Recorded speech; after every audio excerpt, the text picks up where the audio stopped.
Mikel Arteta is a man who loves his projects, and he's got himself a new one now. Project Save the Season. After a series of some very disappointing results and even worse performances, to be honest. He's got a North London derby to look forward to now.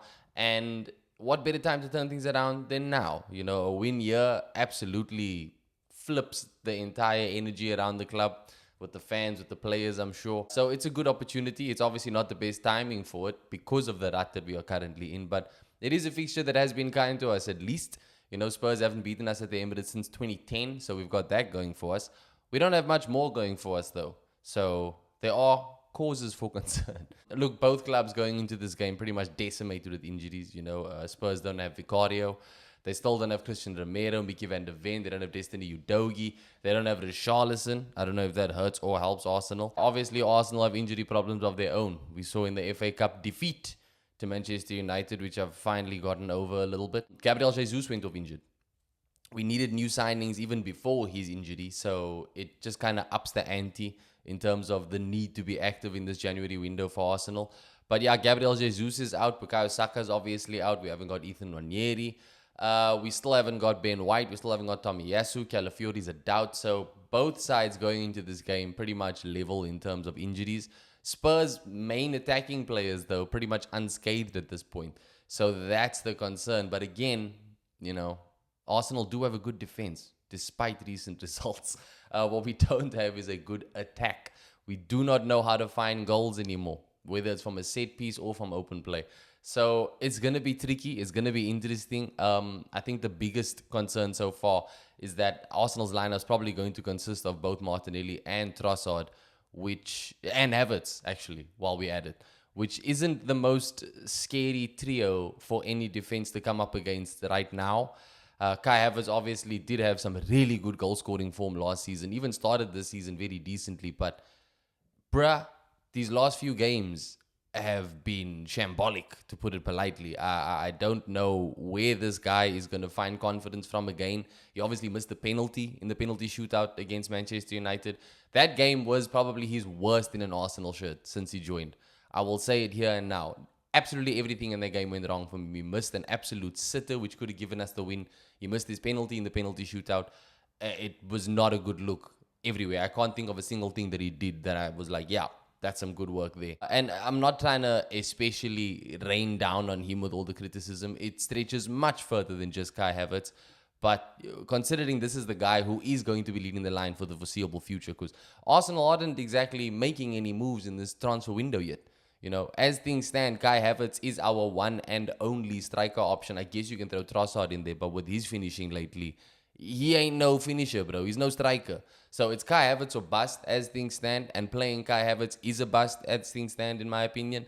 So it's a lose-lose situation. I don't know if that FA Cup game will be enough for Arsenal to, get moving in the transfer market.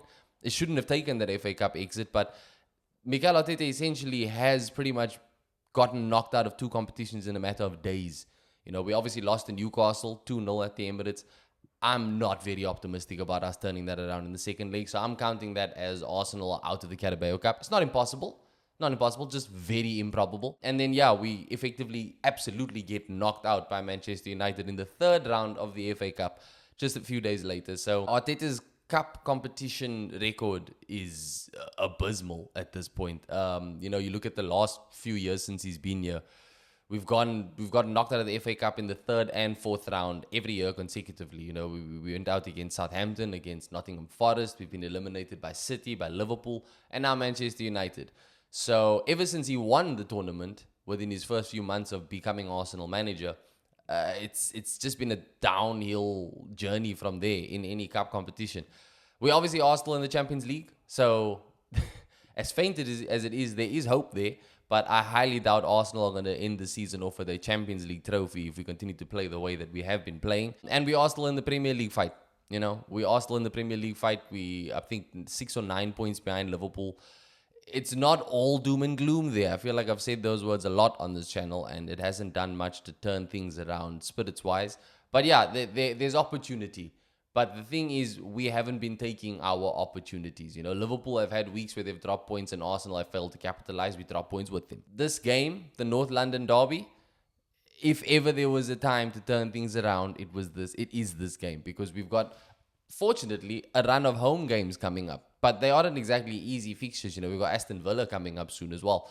But the Spurs game is what all the focus is on. It's a North London derby, the biggest derby in the league, in my opinion. I think it's the highest scoring derby in the league as well. So there will be goals. I'm just not sure if some of those goals will come from Arsenal. Look, this is one of those games where I think it's both the best and worst time for it to come for Arsenal, because it's a game where form goes out the window. So we don't have to worry too much about how things have looked in recent weeks. It's a must-win game, always, regardless of where people are lying in the table at the time. But going into this fixture, Arsenal are still the better team. Spurs haven't exactly had the grandest run lately, but they did beat Liverpool 1-0 in the Carabao Cup. And that win, I think, will do a lot for their confidence going forward. They obviously also got a win in the FA Cup last night against a team that I've never heard of. And they're at least coming into this game off the back of 2 wins. And one of those wins was a clean sheet against Liverpool. So regardless of how Liverpool lined up that night, a win against Liverpool is a win against Liverpool. There's only one team that's beaten them so far this season. And Liverpool are actually coming up against that team in this week. But yeah, it's a game that I think Arsenal are a bit fortunate to have come around, which is weird to say. Like I say, I've got my concerns, but I do still think that this is the game to turn things around. We show up when it's a North London derby. So it may very well be landing at the best time. It's going to be interesting how we line up. Like I said, we've got injuries to the attacking lineup, and I am expecting a front attacking lineup of Havertz, Trossard, Martinelli. Not ideal. It's not what I'd like to see, but we haven't made any new signings. So is what it is. Raheem Sterling may get a start. I would much rather see Raheem Sterling start over Trossard. But yeah, the way Arteta has been using this guy lately, I'd be surprised, to say the least. Although I do like Sterling against Spurs. He does always show up against Spurs, when he was at City, when he was at Chelsea. And now when he's at Arsenal, he's got the opportunity to do the same. So I wouldn't be against seeing Sterling make this lineup. I don't think that Spurs are going to be overly confident going into this. It is their best opportunity to get a win at the Emirates. Obviously, like I said, since 2010, they've beaten us. So since 2010, I'd say this is their best chance at beating us. I haven't seen a worse-looking Arsenal team on the pitch before. We're still keeping the possession. We're still making all the passes. We are still creating chances, just not finishing any of them. I think I saw stats doing the numbers where over the last 2 games, Arsenal have had like 45 plus shots at goal, and we've got 1 goal to show for it, a goal that was scored by a defender through a deflection. So off those metrics, Spurs can feel a little bit confident going into this. But Spurs' defense is a bit decimated, so I'm expecting Arsenal to create a lot of chances in this game, as we always have been doing. I just expect the players, more than ever, to finish those chances. In the Manchester United game, Martin Odegaard set up 10 assists. Not set up 10 assists. He set up 10 goal-scoring opportunities, finished the game with an expected assists of 2. So we were creating chances. We played against a 10-man Manchester United. Of course, we're going to create chances. But when you can't score a goal against a team that is down to 10 men for 60 minutes, because that game did go into extra time, we played about an hour of football against the team with 1 man down, and we couldn't find a goal. So that's concerning. That is definitely concerning. And we're going to have to figure it out going into this game. There's no time. Games are coming through thick and fast. There's no time to rest and recuperate in any way, shape, or form. And we just have to get on with business. And this North London derby game is an absolute must-win. I think if we lose this game, our season is done in every way, shape, or form, because it's just going to be another disappointing result, which is just going to hang over the heads of the players again. And I do think that Arteta has a lot of work to do to get a result here. He needs to get some belief back in these players. I've always felt that a team can work around 1 or 2 players having like serious lack of confidence and playing with bad form. But right now, I think there's like at least 6 players in that Arsenal lineup that are in that boat. And that is way too many players to carry when you're trying to stay in the title race. It doesn't help that we haven't made any transfers, so there's not much opportunity to rotate these players and actually give them a rest, let them ease back into the confidence, ease back into the starting 11. So all these players that are in bad form are going to have to start, and they're very lucky for that. But at the same time, they do need to take the opportunity with both hands and start to show a little bit of life again. You know, it's one thing for us having 70% possession. It's fantastic. But when you're doing nothing with that, then what's the point? You know, quality over quantity, in my opinion. And we've seen that time and time again lately. Arsenal have been very wasteful with the ball. It's going to be a tough game. It always is a tough game. It's a proper derby. So I'm not expecting it to be easy. Ange obviously has a point to prove as well. The Spurs players will have a point to prove. But more so, I think Arsenal have the biggest point to prove here. There's a lot of people counting them out right now. A lot of Arsenal fans as well. And it's down to them, in all honesty, to change that. You know, it's we've watched week in, week out, we've watched this team just try and get nothing done. So it's not something that I think is unjustified, the criticism that's coming their way. I think some of the criticism towards Arteta is a little bit unjustified because, yes, his style of play has gotten fairly robotic and quite boring to watch. But at the end of the day, when you look at those numbers, you look at the chances created, Arteta can't make any of these players score those goals. You know, the Kai Havertz chances just in the Man United game and the Newcastle game alone, like, I'm sorry, it's so much harder to miss those opportunities than it is to score them. And yet somehow Havertz found a way to miss both. So things like that I can't put down to Arteta. What I can put on Arteta, though, is his lack of activity in the transfer window. How much of that is down to him? How much of that is down to the board? I don't know. But I do think that based on what he's saying in press conferences, he seems a little bit too calm about it, in my opinion. Like, obviously, it's his job. He's not going to go out there and just damn his employers on TV. But he just seems very much content at the moment, and it's not what I want to see from my manager. I would like to see a little bit more proactive talk about transfers, if you will. Again, all managers are going to keep things coy when reporters are asking about transfers, but I think that he has had opportunity to kind of put some pressure on the owners to get active in this January window, and he hasn't done enough. So that much I'll definitely put down to Arteta. He has also been a bit stubborn in terms of his style of play. He hasn't found new ways to get around these new problems the club are facing. It looks like we've just been reliant on set pieces for the longest time, and those are not working out for us anymore. So yeah, I think that there is blame to be shared. But overall, it's a team sport. It's a team effort that's going to be needed to turn things around. So Arteta needs to grab hold of every light bulb he can find around the stadium and just inspire these players somehow to get a win against Spurs. I'm backing Arsenal to get the win against Spurs. Naturally, I will never back a Spurs in a North London derby, or in any game for that matter. But yeah, I'm backing Arsenal to get the win here. It'll be one of those against all odds wins, though it feels like it based on the current run of form. But you look at the league, Arsenal are second, Spurs are way down in, I think, 12th now at this point. So we should be getting the win here. It should be a no-brainer. This should be we should be going into this as one of the most comfortable North London derby fixtures for Arsenal in recent history. But it's not going to be that because of what we've been showing on the pitch. So it's going to be touch and go, but I'm going to back Arsenal for a win. I think there's going to be plenty goals in this game. And yeah, it's just a question of where those goals are going to come from as far as Arsenal are concerned. Spurs obviously have some big threats in their team. They've got Brendan Johnson, they've got Son, they've got Kulusevski, who's been in good form. I think that they all pose very big threats to this Arsenal defense. They pose very big threats to David Raya, who also needs to pull his socks up a little bit based on what we've seen lately. So from Spurs' side, it's very easy to predict where the goals are coming from. Dominic Solanke as well. But for Arsenal, yeah, it's a guessing game. It's an absolute guessing game. You know, Martin Odegaard missed the penalty against Manchester United. He never misses penalties. Leandro Trossard has been showing for the longest time now that he's lost his goal-scoring touch. Kai Havertz, the same. Martinelli, the same. They always look a bit of a threat when they're running at the goal, but once they get into the final third, there's just nothing from them. So it's going to be interesting to see who gets those goals for Arsenal. But I would bet good money that Arsenal are going to find the back of the net at least twice. At least twice in this fixture. I'm going to go Arsenal win this game 2-0. Or you know what, 2-1. I'll say 2-1. Let me not get too ahead of myself. I'm going to say Arsenal win this game 2-1. But yeah, it's going to be very nervy. It's going to be very testing. And it's going to be big. Win or lose, it's going to be big. If we win, Arsenal can absolutely carry that momentum into the next round of fixtures that they've got coming up. And we can start to get a little bit more belief amongst the team, amongst the fans.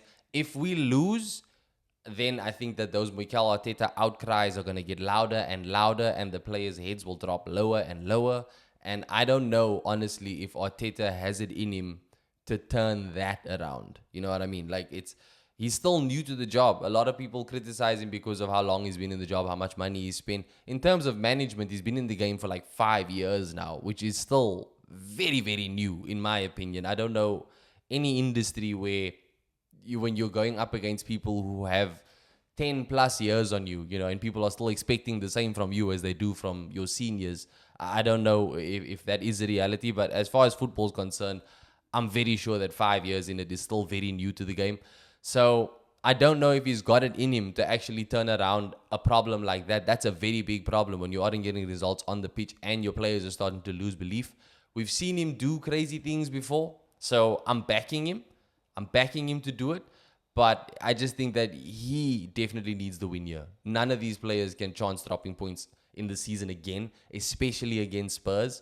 So, yeah, it's going to be tough. It's going to be a good watch. It's going to be a late game, unfortunately. But I will stay up to watch it all. I'm not that old yet. And, yeah, I'm back in Arsenal all the way. I think lineup-wise, you'll probably see more of the same. We don't have much options now, considering all the injuries that Arsenal have. So you'll see Raya in goal. You'll see Gabriel Saliba in the back line. Now, left back, Calafiori has been a doubt. He didn't play against the Man United in the FA Cup. If he returns tonight, I honestly don't even know if I'd start him ahead of Lewis Skelly. I've liked what I've seen from Lewis Skelly lately. I feel inclined to stick with Lewis Skelly. We are going to have a lot of the ball in this game. It is a home game. So I'd stick with Lewis Skelly. Midfield, don't get Jorginho in there. Jorginho looked absolutely cooked after the United game. So right back will be Timber, which means that we can have a midfield of Odegaard, Partey, and Rice. Hopefully, Rice didn't start against United either, so I don't know if he's carrying a little bit of an injury. And then, yeah, the attacking lineup, I've said before, it's either Havertz, Trossard, Martinelli, or Havertz, Martinelli, Sterling. I think Martinelli and Havertz are absolute mainstays, regardless of their form. Not against seeing Trossard start as the striker, to be honest, just because I think even though his form has been terrible, he is a really good finisher at the end of the day, so I may lean more towards that, but hey, it's the manager's choice and we'll see how he goes about it. Let me know your predictions for this fixture in the comments below. Can Arsenal turn things around and can they save their season? Looking elsewhere, we spoke about the one team that beat Liverpool so far this season that they're going to be playing against again this week, and that is Nottingham Forest. Only this time, Liverpool are playing away. Nottingham Forest got a win against Liverpool, 1-0 win against Liverpool at Anfield early in the season. Obviously, since then, Liverpool have only gone from strength to strength. Things have only gotten better for them in all competitions, except for the Carabao Cup, I suppose. But they'll turn things around against Spurs in the second leg, for sure. But yeah, going into this game, I don't think it's the most comfortable game for Arne Slot and the boys right now. There is an opportunity here for points to be dropped. And if that does happen, Arsenal cannot afford to miss out on this opportunity again. Nottingham Forest are one of the best performing teams in the league so far this season. They are, weirdly, funnily enough, in the title race, in my opinion. They're keeping pressure on Arsenal. They're keeping pressure on Liverpool. Nuno's got this team playing brilliant football. Kieran Morgan Gibbs-White, who I've spoken about on the channel before, is looking a real player again. Hudson-Odoi is doing well. I think that this is a bit of a tricky one for Liverpool, and I wouldn't be very, very quick to predict the Liverpool win here. It is away from home for Liverpool, like I said. So the favor does lie with Nottingham Forest. They're coming up against a giant in English football, but a giant that they have defeated once already this season. And for the rest of the season, Nottingham Forest, I think, have been playing some of the best football that we've seen so far. It's not going to be easy for them by any means, but they've done it once before. I have a sneaky suspicion they can do it again. And I don't know if this is just wishful thinking, but I am predicting a Nottingham Forest win here. Call me crazy, but I am going to go for a Nottingham Forest win. I'm trying to manifest that. Arsenal need it. Not only Arsenal, but Forest themselves need it. A win here obviously keeps them firmly in that top 4 race, which again would be a massive overachievement by the club. It'll be the epitome of a statement win.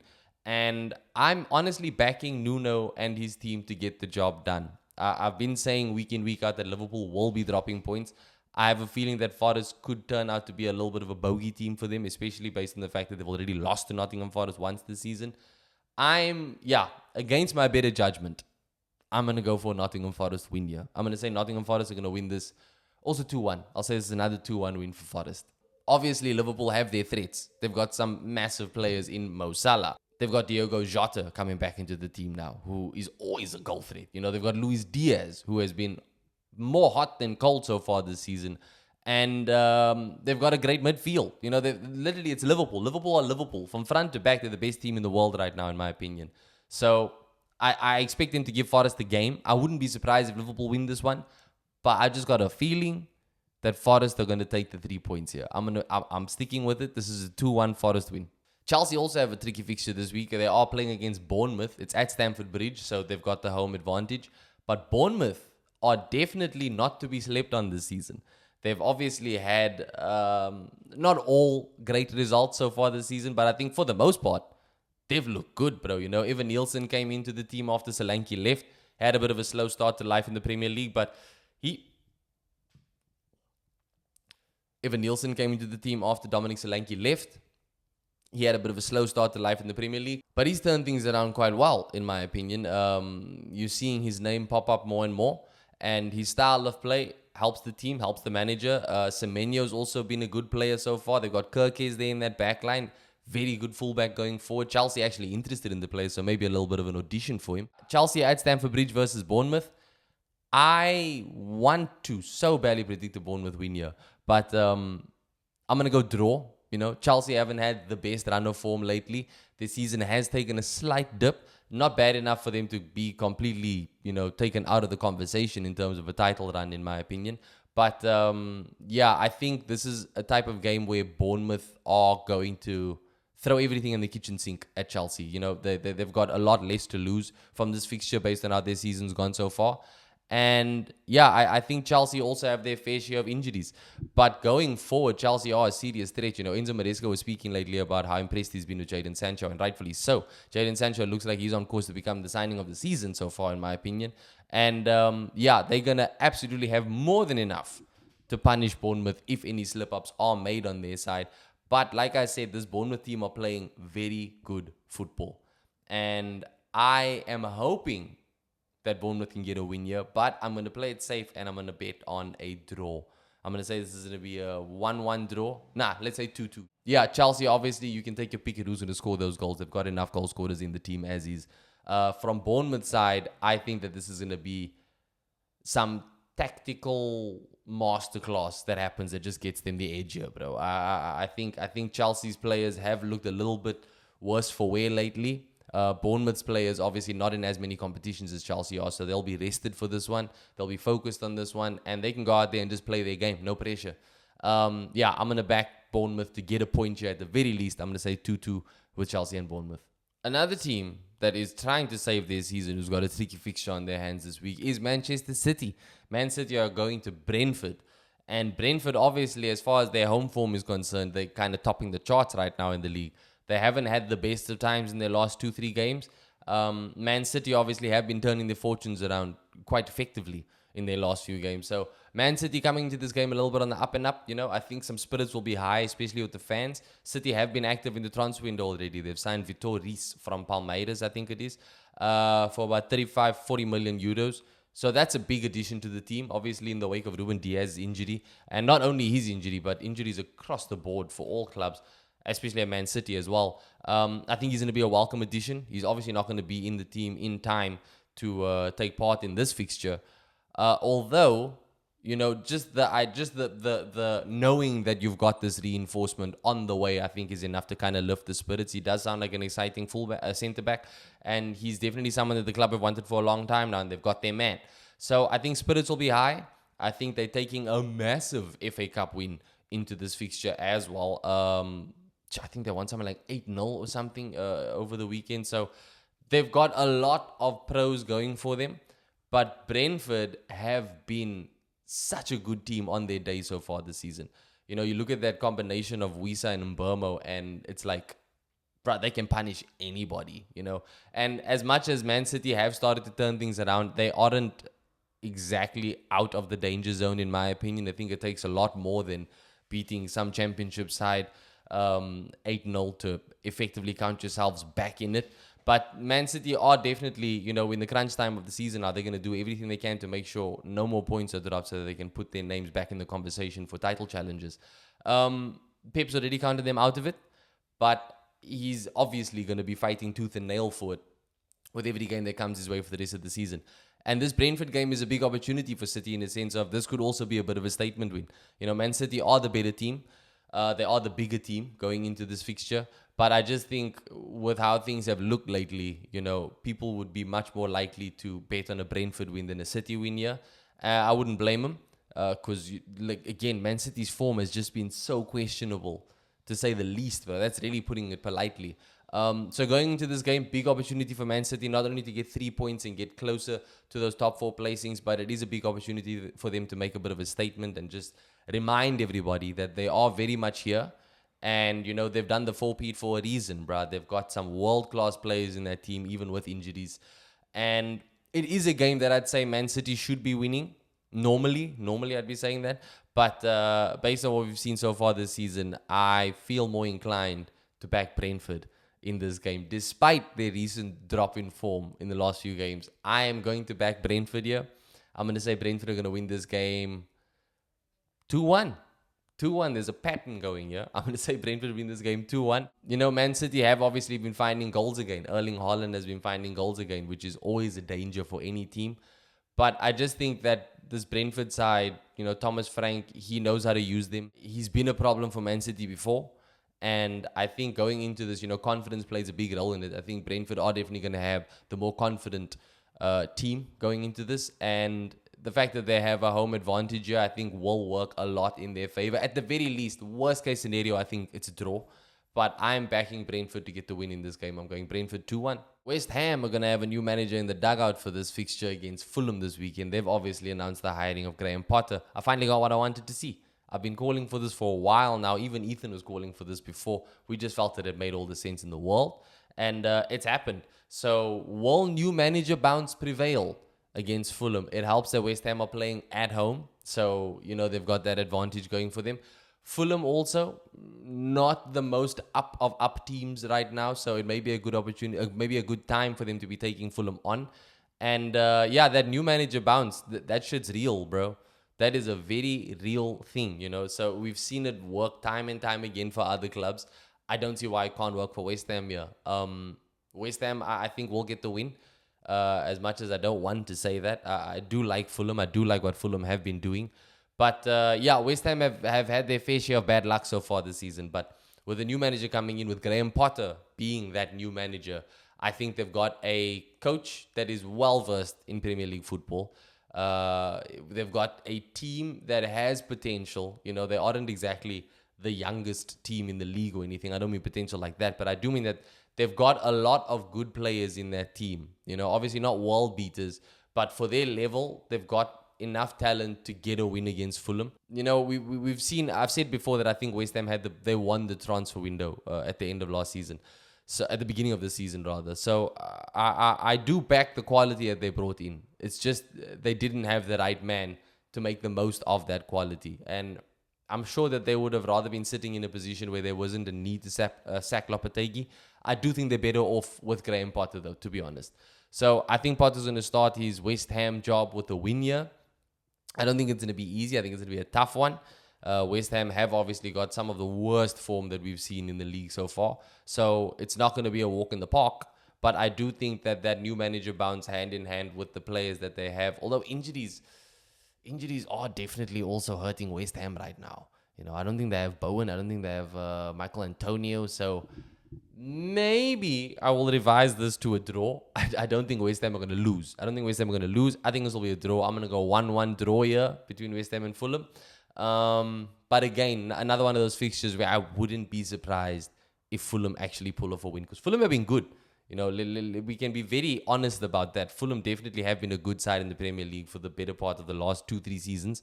And yeah, they definitely know how to find the back of the net a lot more than West Ham do. So there's every chance that Fulham walk away here with the 3 points, but I am going to go with the draw. I'm going to go 1-1 draw.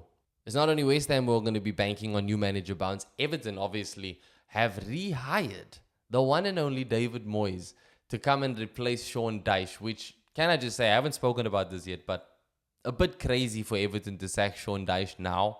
If you ask me, you're getting rid of the guy who specializes in saving clubs from relegation. All due respect to David Moyes, I think that David Moyes at Everton back in the day before his United move was one of the best managers in the league. And then he ended up going to West Ham and winning a European trophy with them. So I think he's just proved again just how good he can be. I think getting back to familiar territory is going to be good for him. I think it's going to be good for the club. It's unfortunate circumstances that he's rejoining the club in, though. That much we can also say. But I do think that David Moyes knows this team. He knows, for the most part, how to get wins in the league. And it doesn't help that they're playing against Aston Villa. But Aston Villa also, they're not without their flaws, you know. They aren't without their flaws. So I think there's opportunity for Everton here also to get a statement win. You know, a win here pushes them that much further away from the relegation zone, which will feel as good as a title run, I'm sure, at this point.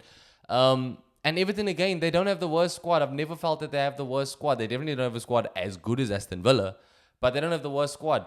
And yeah, I'm excited to see David Moyes back in the dugout for Everton, but I don't think new manager bounce will prevail here. I must be honest. I think that Aston Villa just are way too big a threat going into this game. I think that they've got so many goals in them. They've got some really good defenders as well. I don't see anybody on Everton's team able to punish them. So yeah, I'm gonna back an Aston Villa win here. But I do think that in the long run, David Moyes will turn things around for Everton, and I think that he will save them from relegation. So yeah, I'm gonna back Aston Villa here. I'm gonna back them for a 2-0 win, which seems a little harsh. I'd like to be proven wrong, but yeah, I think Aston Villa take this 2-0. Newcastle have a tough game against Wolves, and Newcastle, so far, nothing seems tough for them. But I do think that Wolves pose a real threat. You know, they're also riding a little bit of a new manager bounce wave. They've got their new signing coming in now. I'm pretty sure he'll be in the fold in this game, whether it's be starting or it's coming on from the bench. So that, you know, that's an what's the word? An anomaly. It's something that I think Newcastle may struggle to prepare for.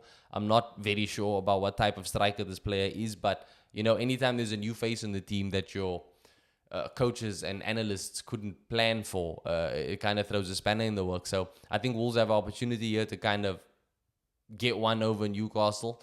And man, I do like Wolves. I think that they've been doing a lot of good things, like in the build-up. They just haven't been finding the back of the net. I still hope they get relegated based on what we saw in the opening game against Arsenal. But yeah, I think that Newcastle at St. James Park, it's probably too much of an advantage. You look at the form of Newcastle lately. Obviously, we spoke about how they beat Arsenal 2-0 in the Carabao Cup. And outside of that 2-0 win, they have literally just week in, week out looked good value for money. Alexander Isak, Alexander Isaac, however you want to say his name. What a player. Best striker in the league right now, in my opinion. I don't think many people would argue with me there. It's just going to be too much for Wolves. It'll be a tricky fixture, but I think it's just going to be far too much for Wolves. I also wouldn't be surprised. I've said this before about certain teams, but when they do have these runs of just good performance, good performance, good performance, good performance, I think there's every opportunity that the team literally just run out of steam. I don't know if this is going to be the game for that to happen in, but I think keep an eye on Newcastle. There is going to come a time where it just looks like the players are just absolutely cooked. Because getting results like the results they've been getting, I think it takes a hell of a lot of effort, both physically and mentally, and it's going to catch up with them. I think that's just the reality of the sport. You see it happen with bigger clubs, better clubs. So yeah, maybe this is the game for that to happen in, but I can't honestly look past Newcastle for this one. I'd love for Wolves to get a win. I think Newcastle need to get a little bit of a knock in terms of their morale and confidence and everything, because that second leg against Arsenal is coming up. And the worse for where Newcastle look by the time that fixture arrives, the better for Arsenal. So hopefully this is the start of a small downfall for Newcastle. You know, if Arsenal progress ahead of them through the Carabao Cup, then they can absolutely pick things back up again.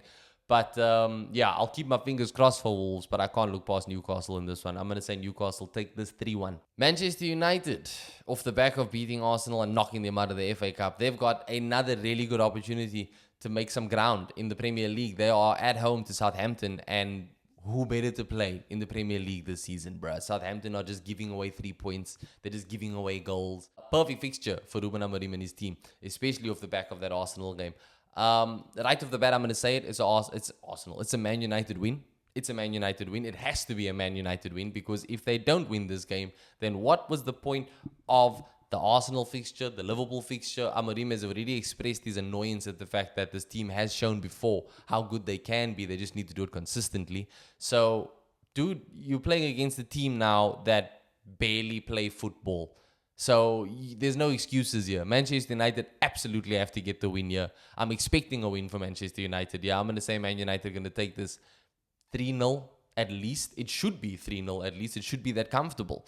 And if it's not, then I think some more question marks are going to pop up around the players. Not so much around the manager. He is still very new to the job, new to the club. So I'm expecting a Man United win here. I think that this is a good time for Joshua Zirkzee to get some confidence, to get some goals again. And maybe start to prove some of the United fans a little bit wrong. You know, he was very vocal in that FA Cup game when he waved off Arsenal's fans when he knocked us out of the cup with his penalty. But yeah, you know, this is a good opportunity for United's players, for United's coach. And I'm fully backing Man United here to get the win, bro. I'm going to say this is a 3-0 United win. 3-0 at the very least. Maybe even 4-0, bro. I think the club need that. I think you're looking at players like Garnacho. You're looking at players like Diallo, like Zirkzee, who I mentioned, and also Rasmus Højlund. I think Højlund has been fairly good so far this season. So I think if you're going to bank on anybody to find the back of the net, it'd be him or Bruno. But yeah, Man United are definitely going to win this regardless of how they line up, bro. They are winning this game 3-4-0 minimum. I'm going to stick with 3-0. We stick with 3-0. And moving on to the final two fixtures of the week, we have got Leicester City at home to Crystal Palace. Good opportunity for Palace to get a win here, although I do think that Leicester aren't exactly pushovers, especially when coming up against sides, all due respect, like Crystal Palace at this moment in time. So I'm going to go for a draw here. I think this is going to be a pretty boring watch, to be honest. But yeah, I'm going to go for a draw here. I think this is going to be maybe even 0-0. But I'll go 1-1 just for the sake of expecting goals this week, which I am. And then the last game that we're going to talk about is Ipswich at home to Brighton. Brighton haven't looked the same, you know, exciting threat that they did look like once upon a time. Although I do think that they've got more than enough quality about them to get a win here at Ipswich. It's going to be decided by those strikers, though, because Ipswich, obviously, Delap has been doing really well. I think that this dude has done more than enough to earn himself a move to a Premier League side if Ipswich end up getting relegated, which it does look like it could happen.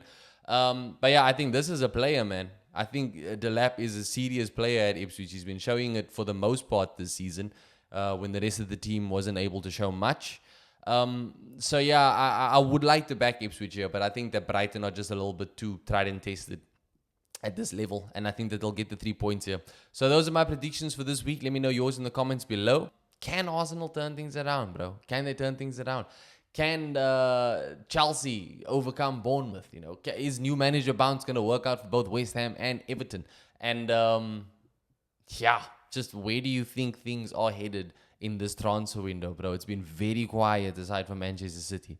I hope things change. I hope that there's some exciting things that we can talk about on the channel going forward. But for now, don't forget to like the video.